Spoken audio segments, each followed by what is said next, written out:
For any mountain bike rider to complete the Crocodile Trophy, it's an incredible achievement. But to conquer the world's toughest mountain bike stage race, well, that's unique. Not many riders have done it in 20 editions. Well, the riders have just made it here on Port Douglas Beach, 4 Mile Beach, for the finish line. The celebrations have just begun. 1,100 kilometres they've tackled. More than 100 riders have made it home here today. Let's see how the 2014 edition of the Crocodile Trophy all unfolded. Being out here in the outback, so I just love the experience of it.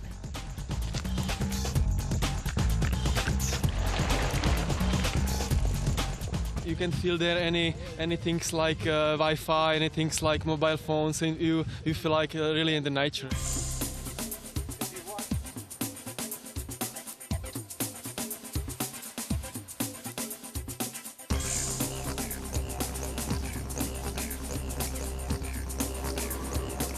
The city of Cairns in tropical North Queensland is the home of the Crocodile Trophy. This is the 20th edition of Australia's greatest mountain bike race. The racers and crew get together in the city prior to the start. And the riders come from all over the world. Here we see Jürgen Hofer from Austria, who, like so many others, is wondering how to tackle the crocodiles that he will see along the way. Not all participants fight for the leaders' jerseys at the toughest mountain bike stage race in the world. Some have come to the Croc Trophy for different reasons. She's Rita, I'm Tiago, and we're both doing Crocodile Trophy for our honeymoon, and it will be great, just great. The Crocodile Trophy is never easy. The riders leave the city of Cairns before making their way around the outback of North Queensland before finishing on the beach at Port Douglas. Now, go! The 20th Crocodile Trophy is on! Juliana Wisata is with me for commentary, and Juliana, the Crocodile Trophy is really an institution for tropical North Queensland. It is. We're right at home here, and we're 15 kilometres north of Cairns for stage 1, the mountain bike park where they had the World Cup earlier this year. There's a 1 kilometre opening lap to spread out the riders, and then they're heading out onto the race circuit. Riders from 16 nations have made their way to Cairns. I am from Honduras, but I live in Spain. I come from Holland. I'm from Luton in England, which is not far from London. I'm from Tea Gardens near Newcastle in Australia. I'm coming from Belgium. There are different categories for riders of all ages, and if you're over 50 years of age, as George says, it does hurt. There are 9 Australians competing in this year's Crocodile Trophy. It's the biggest entry from the home nation in many years. And the racers have to complete 5 laps of the 6-kilometre circuit through dense jungle. It's not easy. Martin Wisata says he's racing the Crocodile Trophy for the 5th time. And like so many others, the goal is to finish the race strongly and to have fun. This is the most important thing, and on a day like today, that's easy.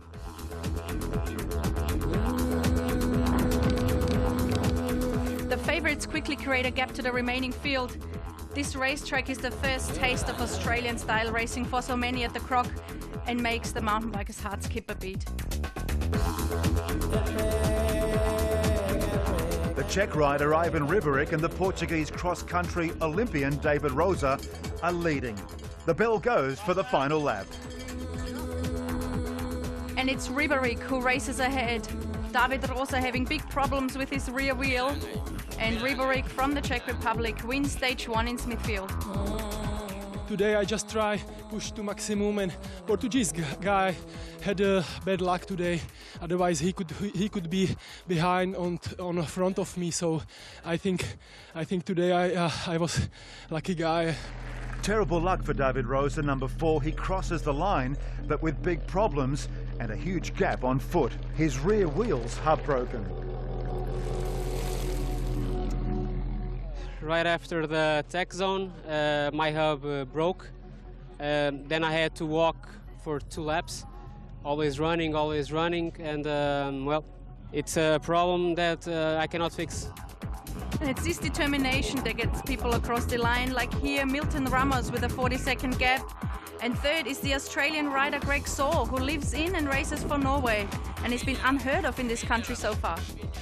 He's a Czech, but now he's a new Australian. Andrei Slezak finishes 6th. I just became an Australian this year, and I just, wanted to race in team of 2, but 3 weeks before the Croc, we realized that there's no team of 2 category, so I had to quickly get my elite license, and that was the easiest way to get it from, Cycling Australia. So, yeah, I'm really happy and stoked to be first Aussie. Cairns is a popular holiday destination and has been the starting point of the Crocodile Trophy for years. It's the hub of tourism in tropical North Queensland and the stomping ground for travellers and backpackers from all over the world. And some of them come to the Crocodile Trophy as volunteers to explore the outback with a crew of over 70 helpers. It's the perfect destination for Europeans who love coming to Australia. The luggage of the participants is transported to the stage destination via trucks. It's an amazing operation just to get this journey started.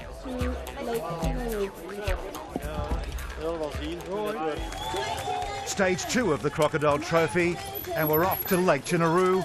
The riders say farewell to Cairns. The Crocodile Trophy is not only the oldest mountain bike stage race in the world, but it has attained sort of a cult status among cyclists. Even if you don't necessarily come across crocodiles during the race, the question is who will be the best all-rounders to endure the 9 stages. The official gun starts stage 2, and the average grade for the climb to Coppolo Dam is about 5 to 6% just to warm up the legs. Here we see the organizer Gerhard Schönbacher, who explains that part of the evolution of this race has been the elevation to the S1 UCI category. It's important for the Crocodile Trophy because it now is one of the biggest and most important stage races in the world with this highest possible status. Gerhard also explains that there's way more regulations and a bigger team that came to the Crocodile Trophy, including a whole panel of UCI commissaires. Of course, it's important for the racers now as well, because they can collect valuable UCI points.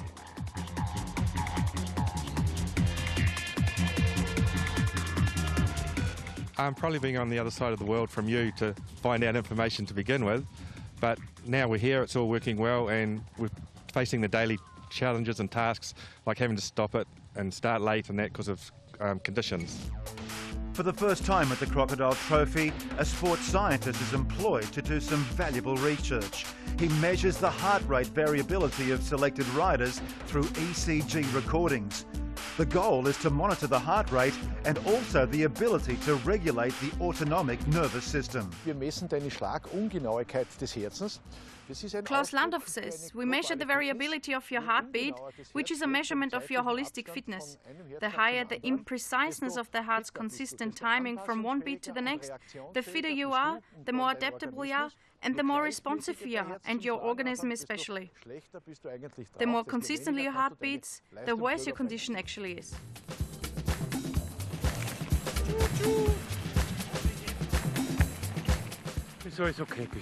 So far so good, says Markus Auschner, but exhausting. Just after the feed zone, but it's all good. That's why we're here after all.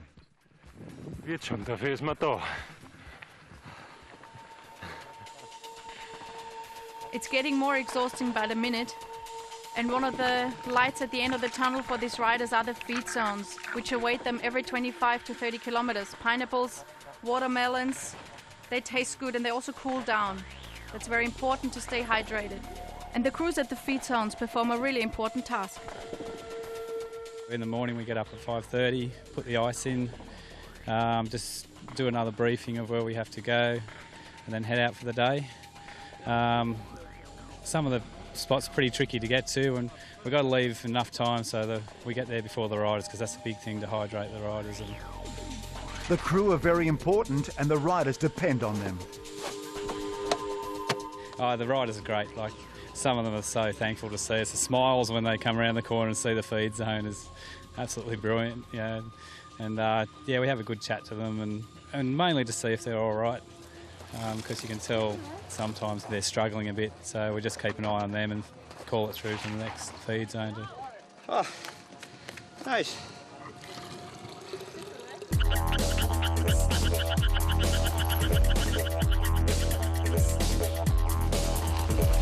The leading Australian is Greg Saw. He's at the final feed zone of the day. Racing for Norway, he keeps his lead and wins the stage into Lake Tinaroo. At the same time, he takes the overall lead in the classification. He grew up in Atherton and takes full advantage of his local knowledge. I was just doing my own rhythm and actually, it worked out. So towards the finish, I went faster and faster and like, oh, this is going to happen. So, yeah, I've had plenty of bad luck, my fair share of bad luck. So I know. Sometimes when you win a race, it's just, you have to have a perfect day. It's a great result for Greg Saw. He opens up a margin of 3 minutes and 45 seconds from Milton Ramos, who comes across the line in second place, closely followed by the Czech rider, Riberic. I tried to fight until the finish and I second, third, so I am happy. We'll see tomorrow. I will fight like 2012 until the finish, and we'll see how it happens. The Canadian Corey Wallace is desperate for success in his fourth appearance. The leader, I think his name is Greg. Yeah, I think he was the one guy that kept out of trouble, and he won by 3 minutes. So I think that was the difference today. We're camping on the beautiful Lake Tinaroo. Time for the riders to recover and for our sports scientist Klaus Landau to analyze the riders. Today he's done some measurements of the Austrian rider Markus Alschner, and he explains to him that depending on the training conditions and the professional level of the riders, he found out that the nervous system recovers faster or quicker from the strains of the race. Markus Alschner says that he saw that he is actually well prepared, but that the strains during the day are huge. He didn't have thought that. But it looks like I have some good recovery measurements, he says. I recover relatively quickly and in the descents and also after the race. It's quite interesting to look at it all from this perspective. Early morning preparations for the race start and stage 3. 17 kilometres from Lake Tinaroo to Atherton are covered in neutral zone. Sitting round feeling far away. Drivers look good, look full of power and happy. The local communities around the outback of far north Queensland have embraced the Crocodile Trophy for many years. Police accompany the race. Atherton is the largest town on the tablelands, and agriculture and tourism are important income sources. It's located 1,100 metres above sea level, and the cool tropical climate makes it one of Australia's most fertile regions. World Heritage rainforests, outback savanna, the region is renowned for its diversity, and with the new mountain bike park, Atherton is becoming more and more popular for mountain bikers to visit, and the Crocodile Trophy riders love it too. This is the start of stage 3 in Atherton. And after 78 kilometers, the riders will return back here this afternoon. Today, the race takes place on the newly built single trails, which are very challenging for the mountain bikers. More than $2 million invested into the development of world-class single trail network shows off. To do well at the Crocodile Trophy, you need to be an accomplished rider across multiple disciplines. You need to be comfortable riding in a bunch on the road, and good mountain bike skills are a plus.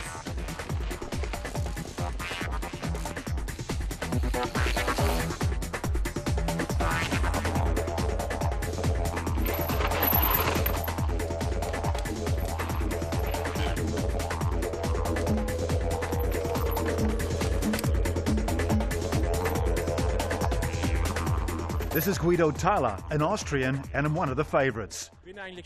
He says, I have to admit that I did come here to race into the top 10. We're in the early days still, so we'll see where it all takes us. And there's the Dutch rider Ramses Beckenk. He is a world-class rider. Greg Saw, number 21, is on his wheel. I wanted to ride the Croc already 4 years ago, but I broke my elbow, so I wasn't capable of doing that. I went to Australia that year and already saw the landscape, but now I'm finally in the race.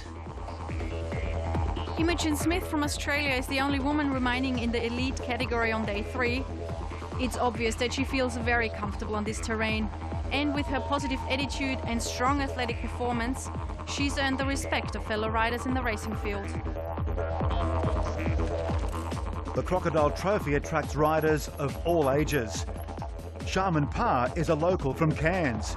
10 days before competing in the Crocodile Trophy, she completed the Ironman in Hawaii. Shaman Pa is a tough beauty. I never give up. This is my 4th one, so I won't give up. I won't win. I'll probably be last because I'm 60 years of age, but I won't give up. The Crocodile Trophy has become a very diverse race. It's now a mixture of road and mountain biking, and the trails at Atherton are a treat and have become a huge draw card. Thomas Begert from Germany is smashing it out. Everything is doable, he says, but you can't rest for a second. You feel it in your arms, knees, even in your toes. Today, the Portuguese rider David Rosa is in his element. The racetrack seems to be tailor-made just for him. And here you can see one of the best cross-country racers in the world at work. The Olympian wins this stage. He reigns supreme with a winning gap of 4 minutes and 47 seconds. The first lap was just to have some fun. The second, I wanted to increase my lead. Like on the uphills, just try to push a little bit harder, although my legs weren't responding as well as they should. And the third lap was just pain all over my body. I couldn't push anymore. Ramses Beckenk and the overall leader Saw come in still shaken from a wild bull attack that had Greg Saw jump into a stinging tree that inflicted severe nerve damage on his arms and legs. Corey Wallace got away from the bull, but his goal of an overall victory is getting tougher. Yeah, it was just awesome today. It was all trail and it was all this fun, flowy, cruisy trail. It was a blast. I mean, it's hard to focus on the race because you're just out there having fun, you know. Another day done, but it's not over. After the stage, the bikes need to be looked after, maintained, and of course washed for the days ahead. And it's not only the racing machines that need to be cleaned. Dr. Karin Farmler, the race doctor, treats the grazes of the riders. She has everything in her kit, even waxing strips that were used for Greg Saw's stinging tree accident. As a doctor at the Crocodile Trophy, you have to love the adventure and you have to be able to improvise. Many of the accidents happen on sections that you only get to via quad bikes or on foot. You have to treat the wounds in the outback. Sometimes you only have a tent to shelter you from the weather conditions and wind. We don't have ultrasound or X-ray machines. That means you rely on the good old clinical examinations. Communicating with the riders is sometimes tough because they speak so many different languages. Other riders help translate, or we try it with hand gestures, feet, whatever it takes. Every evening at the campsite, the prize ceremony takes place. This is the presentation for Stage 3. All the leaders' jerseys are presented by councillors from the Atherton Tablelands Regional Council. The overall standings after Stage 3 looks like this. Greg Saw in front by a margin of 4 minutes and 16 seconds from Milton Ramos, with Ramses Beckenk in 3rd place. But there's a long way to go in this 9-stage race. Early mornings are beautiful in the Atherton region, and in the wetlands you can admire the breathtaking bird life. Time to get ready for another race day at the Crocodile Trophy.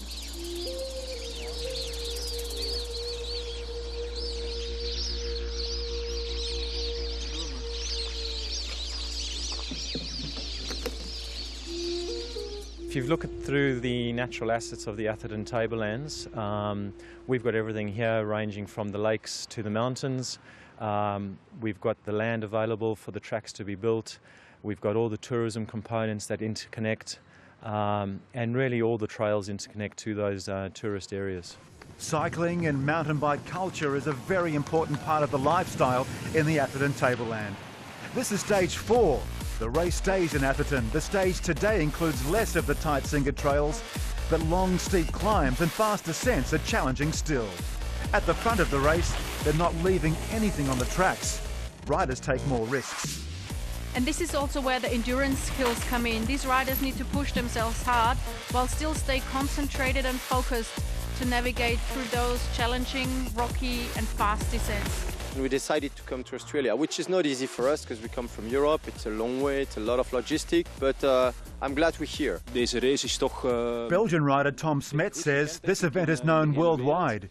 Everywhere we meet people who have already participated or who have it on their bucket lists to come to Australia with their bikes.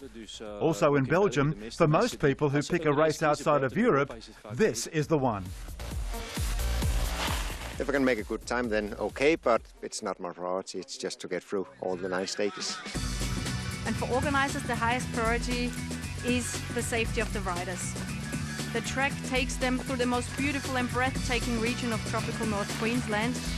Riders told me that the best experience is that on the bike you are on just the right speed and you are fully aware of your surroundings. Die Crocodile Trophy sucht seines Guido Thaler says the Crocodile Trophy has no equal. There are either events that are full of single trails, which is very tough, and there are others that are all about endurance and suit the climbing skills of some individual athletes. The Crocodile Trophy has it all, he says. I've never experienced anything like it. Sowas habe ich jetzt noch nie gesehen, das alles beinhaltet. And some of those climbs are so steep and long that even the toughest have to get off the bike. Even a national marathon champion like Corey Wallace.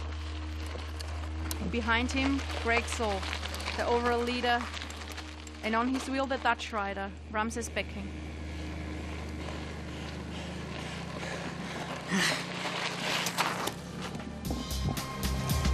Corey Wallace is in a class of his own on the descents though. He risks it all and he wants to win this stage. And he does it. The first 3 days I was struggling, couldn't really get the body firing up. And today, halfway up the climb, I just knew the legs were going. And yeah, I just kept pushing. Greg kept my wheel for the first 20K. And then yeah, I finally lost him and just kept a steady tempo. And yeah, no, it feels great. A great day for Wallace. Ramses Becking of the Netherlands comes in second, with Greg Saw on his wheel. Today was not too well for me. I had some troubles at the first 10K with my back. But then, well, it was a little bit better, and after we crossed the road, I could catch up with Greg.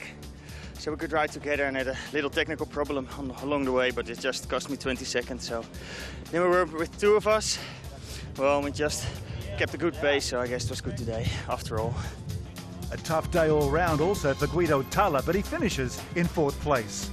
The Austrian says on the last climb he just dug deep and then rolled comfortably into the finish. Vierter bist du an. Echt? Ja, super, cool. 4th. He can't believe it. Very cool. Throughout the race, again and again, the Crocodile Trophy encounters the ancient and fascinating Aboriginal culture that exists in the Tablelands. And this is certainly part of the reason why so many overseas riders come to Australia to experience the Crocodile Trophy on their bikes and to experience the country and the culture with it.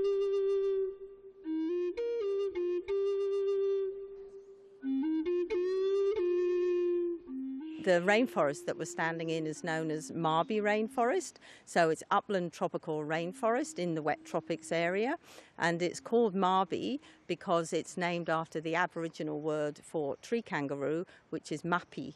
And we do have tree kangaroos occurring in these forests. Visitors very often are lucky enough to see them. And yes, we do have kangaroos that climb trees here on the Tablelands. Racing is very important at the Crocodile Trophy, but so is eating. There are 3 meals daily, breakfast, lunch and dinner. And today, the chef has a surprise up his sleeve for the riders. It's a local speciality. Not only are they cooking 50 kilos of potatoes and 60 kilos of pasta a day, today kangaroo is on the menu.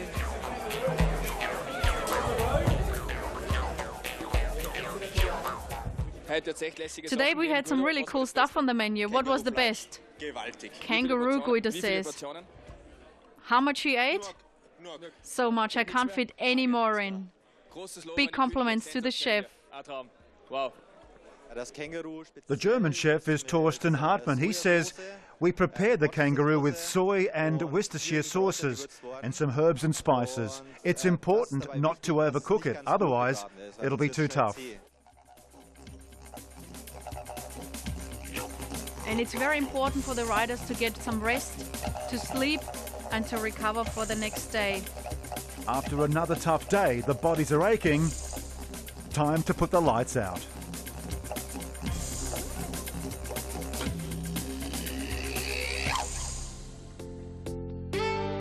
Eight o'clock, start of stage 5. After 2 days, we leave the Atherton region and head towards Irvine Bank, a traditional croc destination. First, we head through the Herberton Range across very rough terrain, with many obstacles. You never know what's around the next bend.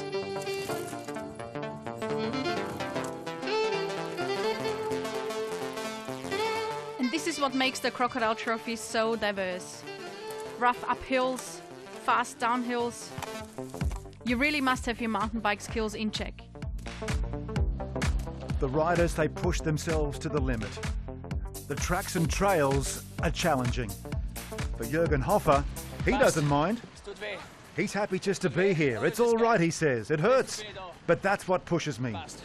That's what I'm here for. Some take it easy, and others, well, they start making mistakes. You have to have good descending skills, otherwise you fall off.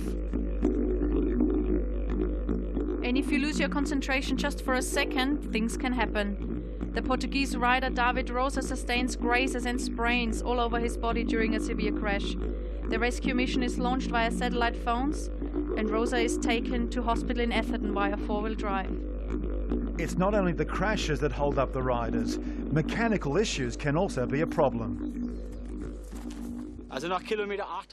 Thomas Begert from Germany is very unlucky. He says, after 8 kilometers I completely destroyed my derailleur and hanger. Everything is broken. I managed to put it back temporarily. I hope it lasts until the finish. The thread is completely gone. I can't fix it anymore. I can't change gears. My 20-gear bike is now down to a single-speed bike. But as I said, I'm going to finish this thing. And if I have to push the last kilometers until the end. Yes, it's this kind of determination which drives the riders all the way to the finish line. That's their mission in the Crocodile Trophy. Ivan Ribaric has the #1 number plate. He's on course to win his second stage in Irvine Bank, just like he did in 2012, where he was victorious in the historic mining village as well. For me, is this race race with a very good spirit. You can sleep under the stars, and you can meet here many good guys and many good friends. And we have a good team here, Way to Live Quantum Racing. Very good guys here. So I really appreciate I can be here. Irvine Bank once was a big mining town with more than 8,000 residents. By now it has become a romantic village with many relicts and collectibles from times gone by. Only 135 people still live in this idyllic place. Regina Stanger is one of the organizers and says, we're finally out of phone range. It's become harder to coordinate the crew as well as the data upload of our media crew. We have a small satellite facility which lets us get emails out. To provide information to the international media outlets and TV stations, we have to drive to the next bigger town to upload videos, images and photos to our server. If the riders can't fix it, then the official mechanics can look after the bikes at the finish. There are 2 mechanics on hand, and their mobile workshop with spare parts accompany the Crocodile Trophy. Thomas Begert from Germany actually has to change over his whole bike. He's able to find a frame, change over his whole parts, so that he's able to continue the race the next day.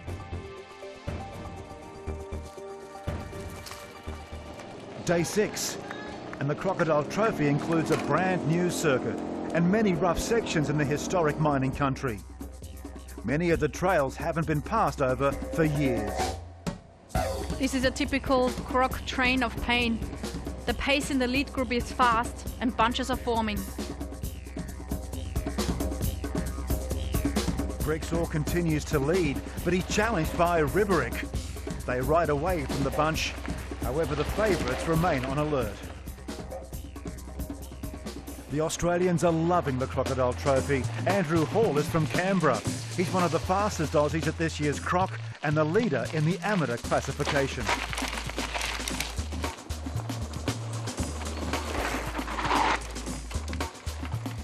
Yeah, I wasn't expecting so much single track. I was expecting more of the long fire roads and blazing hot days, and we sort of had some cooler weather. But those Atherton single tracks were great. They were really well-built tracks and really good fun to ride, so I'm glad we did those. A lot of the Australian riders told me to train for the Crocodile Trophy you should put in a lot of long, steep climbs, a lot of road miles and training on any unpredictable, sketchy single track. You have to be an all-rounder. Belgian rider Bjorn Rondelet is out of his comfort zone. He says, we're only halfway and I'm already over the limit. But I'm surprised about the tracks because I've had all these images of the Crocodile Trophy in my head about flat open roads and a fast race. Nope, there's a lot of climbing here and I've suffered quite a bit. The scenery is spectacular, but there's no time to take in the natural beauty. Across the final rocky sections, there are many flat tyres, but the riders, they have to fix the punctures themselves. But they must have enough spare parts on them also. It's so nice to have some friends here. I have the second time flat tire here on the track, just 2 kilometers, and I have no bumps anymore, and yeah, a friend will just help you. It's very nice. Yeah. The amazing thing at the Crocodile Trophy is also the camaraderie that develops among the riders. Friendships for a lifetime form. All right. Thank you very much. No worries. Bye-bye.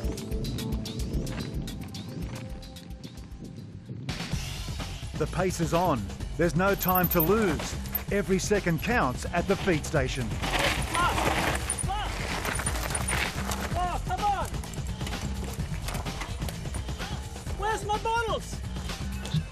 Today my technical problem was actually dropping a water bottle, and that was the end of it. So, but it could have been worse, you know. I'm glad my bike's riding really well, so I hope that continues, and you know, if I lose time, but give it my best.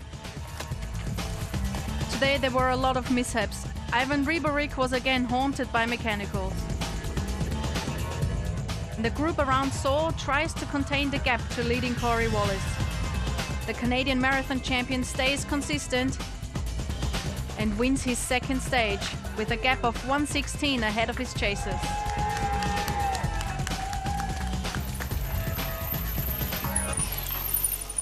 I wasn't expecting Greg to be that strong, because yesterday he was struggling quite a bit. But yeah, he's an amazing bike rider, so I got to give him more respect. I really want to win a stage, but I guess it's really hard because Corey's still racing really hard to win the overall results. And there's a Czech that's also riding for the first place, so that will be hard, I guess. But I'm really grateful to be in third. I was thinking about first 5 when I started, so third's really good for me. For 9 days, this is life at the Croc camp. They stay at the same destination twice in Atherton and Irvanbank. It brings a more relaxing atmosphere. And the riders have more time to get to know each other and to recover.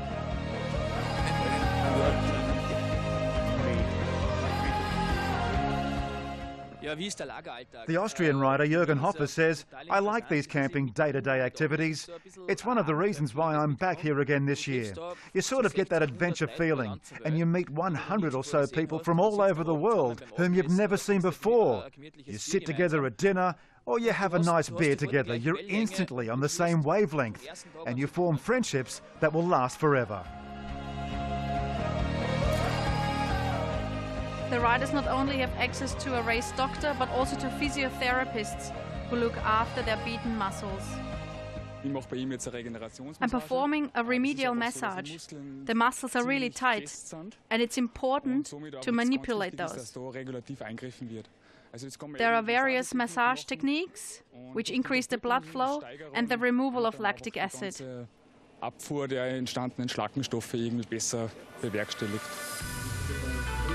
Every evening after dinner, The rider briefing for the next day is held, and also the operational plan for the next stage is discussed. Then the stage winners in the various categories are presented with their boomerangs. So after 6 stages of the Crocodile Trophy, Greg Saw has a commanding lead. 8 minutes and 55 seconds from Corey Wallace, with Ramses Bekenk in 3rd place. 3 more tough stages still to come. At 127 kilometers, stage 7 is the longest of this year's 9-day race. The field stays together and starts at a leisurely pace. Back at camp, logistics are intense. As soon as the riders are on their way, the finish zone is taken down. The next one at Skyberry Coffee Plantation was already erected the day before. The constructions are packed up and transported to Weatherby Cattle Station, the stage destination of tomorrow. It's an incredible and amazing operation over 9 days. The quad bikes are the best mode of transport for the photographers and the camera crews. They need to be mobile and manoeuvrable enough to keep up with the riders on the rough terrain.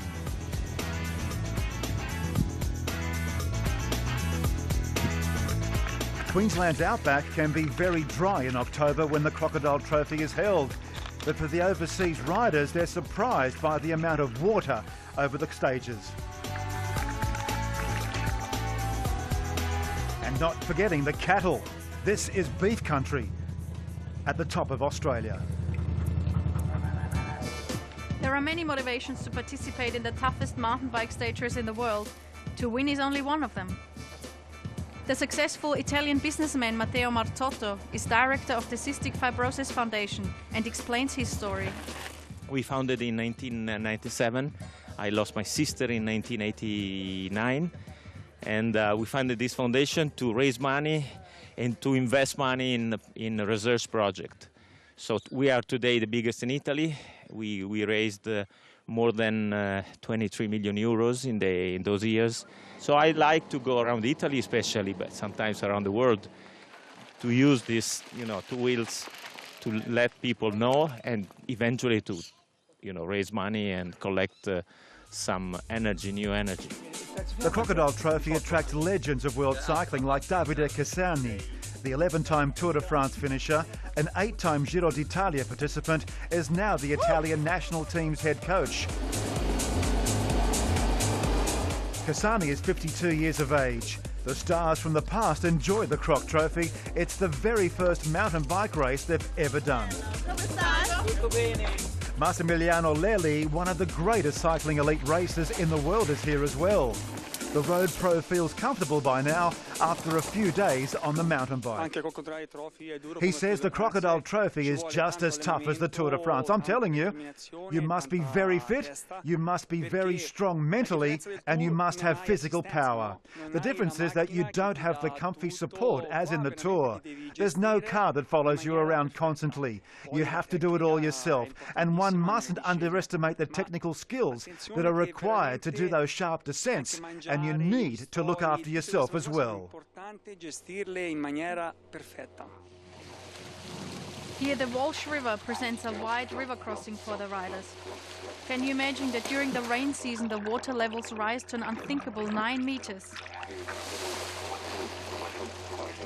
It's these experiences that the riders will take back home with them. The outback in Queensland sometimes can be merciless. After the cool early days, the temperatures are now rising, and the feed zones are more and more important to stay hydrated. Temperatures of up to 35 to 40 degrees Celsius can be experienced at this time of the year in this part of the world. It's not a problem for the Hungarian Martin Blazo. He deals with today's hot conditions as well. He says it's just like being back home in the great southern plain of Hungary in summer. With him is Czech rider Krivenek, and surprisingly the racing veteran, 46-year-old Max Lelli. Blazo is clearly in his element and wins the stage. It's the biggest win in my cycling career. I've been racing for 20 years, so I'm extremely happy. No surprise that Corey Wallace and Greg Saw finished 2nd and 3rd respectively. They crossed the line as one. Yeah, today was pretty flat and in the headwind. You couldn't really do much. Like Greg's so strong, I mean, attacking in the headwind's just suicide. And what about the old hand, the Italian, Max Lelli? He comes across the finish in 7th position. He's smiling.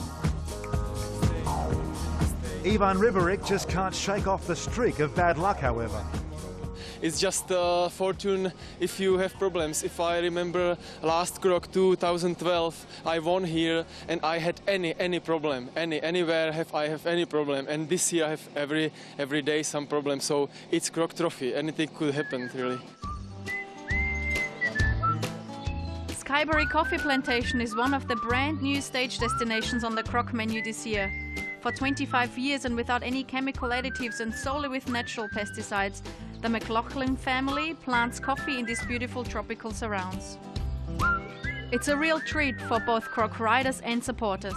The stimulations provided by the caffeine in the coffee certainly is what, well, from the old and mythical times when the goat herder saw his goats getting frisky from eating those first coffee beans in the wild, that was the perfect indicator that it's a stimulant, and I'm sure that they would have appreciated that to get them going today. Well, they've drunk a lot of my coffee, and I think I'm going to have to roast again tonight, and I hope to come back next year. More than half of the Skyberry production is exported. A large part is transported to Europe.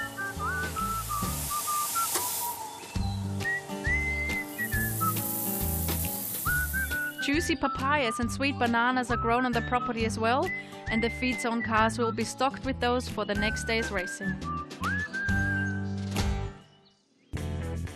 Riders' protection in the Crocodile Trophy is paramount, and for safety reasons the start to stage 8 had to be delayed by 2 hours. The all clear is given, the race starts. The bushfires reported overnight are not a threat to the riders. The first 45 kilometers are relatively flat and lead the riders through farmland. 101 kilometers to Weatherby Station are on the program. After 32 kilometres, a highway crossing forces all riders off their bikes to walk across the road. Again and again, river crossings are there to cool off. No sightings of crocodiles as the riders pass through Flaggy Creek. It's the 20th edition now, and it's definitely something which you cannot miss as a real mountain biker on your list. I'm feeling great. I just love stage racing. I'm on an S-Works, Specialized S-Works, best bike in the world. What more could I ask for? I'd love to see some of the other sort of top 10 marathon racers come along and do this. I think it'd be a real eye-opener for them, and I think it'd be really interesting to see how they go. I had 5 lessons in the last 4 days, so I spent a lot of time fixing my tyres and chasing up the bunches, but so far I love it. Look at the weather today, it's amazing. The bushfires from overnight are still blazing in some spots, but the Croc riders aren't in any danger. The organisers liaised with responsible local and state authorities to eliminate any risks for the riders. And despite the obvious hazards around them, the riders feel safe and are not worried. Georg jokingly says it almost singed his hair off. But the wind is in the other direction, so it's no problem, I feel safe. As a kid of the snow, to ride through a bushfire is quite an experience. It's a great day for Ivan Ribaric. He rides well and with confidence, without mechanicals. And 3/4 into the race, he leads Corey Wallace, only 20 seconds behind Milton Ramos and the Hungarian Marton Blazo. It's a great day for Ivan Ribaric. He's closing in on his 3rd stage win.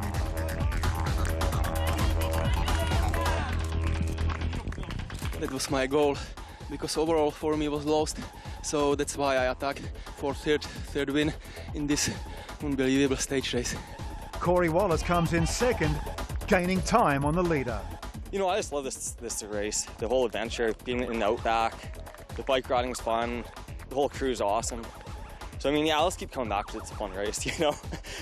I'd love to get the overall one year, and I mean, that's gonna be the goal, but by the way, it's just you know, you can't beat this.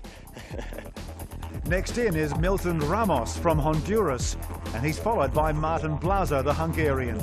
Greg Saw loses time but still has the leader's jersey. Anything can happen. I'm grateful that I've come this far with the shirt, but tomorrow is just another race again, and anything can happen, so I'm not counting. I was in Costa Rica, Brazil, Mexico, Honduras, Guatemala, Austria, Suiza, Italy, Portugal, Spain, but no, this is singular. It is a very unique experience. There's a lot of relief coming from the riders as they make their way across the line at the Wetherby Cattle Station. For Imogen Smith, she's one day closer to success. Tomorrow is quite a nice day. It should be a little bit fun. It's only 30 kilometres. A lot of it's downhill. The profile looks so steep downhill. It looks like you need a parachute. So I think it's going to be quite nice. Won't have to pedal too much. 'Cause I'm a country boy. The Wetherby Cattle Station is another new stage destination in the Crocodile Trophy. It's an ideal and idyllic place. There's a lot of history. It's a farmhouse built in 1878 and is so typical of Queensland colonial living. Over 70 years of age, so I used to ride a push bike years ago, but mountain biking's too hard for me, so I use a horse. I've got a mare and a gelding that I ride, and I also use a quad bike, a four-wheel drive quad bike, to get around the property, to look at the cattle and to explore and to see things. Last time all their bikes are fixed, and also our race doctor checks the weight of the riders, keeping track of their health. At the beginning of the race, we weigh the riders, and now also towards the end. We check how much weight the riders have lost, and we've also measured the fat reserves. We're finding out that our riders are tapping into their last energy resources. John Collis rings in the last stage of the Crocodile Trophy for 2014. The riders are on the road to Port Douglas. It's the time trial, which started in reverse order. The last rider in the overall classification is on track in first, and the leader starts in last position. There's a lot of descending. A century ago, the infamous bump track was the only connection from the tablelands to the coast at Port Douglas. And today, it's one of the most popular mountain bike trails in the region. A glorious view of the Pacific Ocean. Lots of tourists, lots of sand, and lots of scenery. This is holiday paradise. The first riders reach the finish at 4 Mile Beach, one of the highlights in Port Douglas. The riders are overwhelmed of such an incredible finish. It's an incredible moment for Jürgen Hoffer. He says, I don't know what to say. This is so beautiful. The feelings, it's a dream come true. We've fought so hard for 9 days. We raced on this beach for 4 kilometres, and when I turned onto the beach, I was in paradise. It's an incredible feeling to ride across the finish and to have this achievement. Wow, unreal.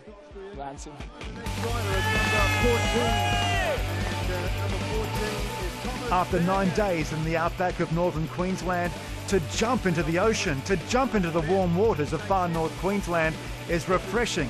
It's a relief. The riders have come home. Months and months of preparation have gone into this one moment to ride across the finish line. All those 9 days of racing in the heat, in the sand. This is the achievement of a lifetime that they've been waiting for and dreaming about.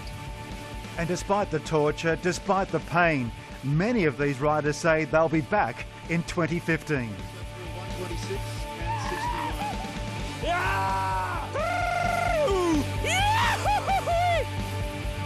And while the first Croc finishers are already celebrating, these guys are still fighting for every second. Here the leader Greg Shaw, he clocks in today's 3rd fastest time and wins the Crocodile Trophy 2014. I have to thank my lucky stars, really. It's been an incredible week. So much can go wrong. You know, it's 9 days of racing through a minefield, and there's a lot of good riders, and they've had bad luck. So that's too bad for them, but there has to be a winner, and I got away with it. Corey Wallace, the feisty fighter from the Rocky Mountains in Canada, finishes 5th, but takes 2nd overall, not for the first time.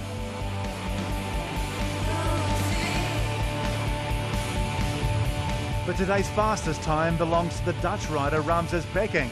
He smashes the track record by an incredible 7 minutes and finishes in under an hour. jubilation, satisfaction, relief. The Crocodile Trophy for 2014 comes to a conclusion. It's been a successful year, a successful race, a successful ride.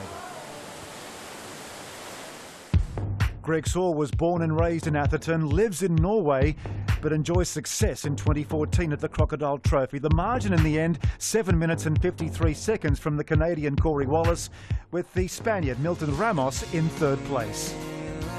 Port Douglas is a beautiful holiday destination in tropical North Queensland. With the Pacific Ocean on its doorstep, it is where the rainforest meets the sea. It is the only place on Earth with 2 World Heritage jewels. The Great Barrier Reef, which is a paradise for divers and snorkelers, as well as the Daintree rainforest with its Cape Tribulation. It's about an hour's drive north of Cairns along one of the most spectacular coastal roads in Australia and well worth a visit.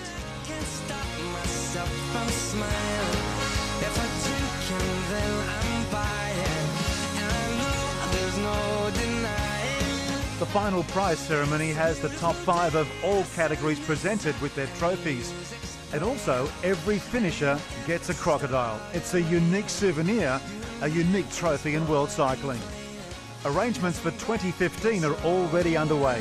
And this year's race route was so popular with the riders that the course will be kept very similar for the 21st edition next year, when the Crocodile Trophy returns to its home in tropical North Queensland. This is the greatest mountain bike race in the world, and it's held right here in Australia. On behalf of Juliana Wisata, I'm Mike Tomalaris. We'll see you next time. Oh, baby, any day that you're gone away, it's a beautiful day.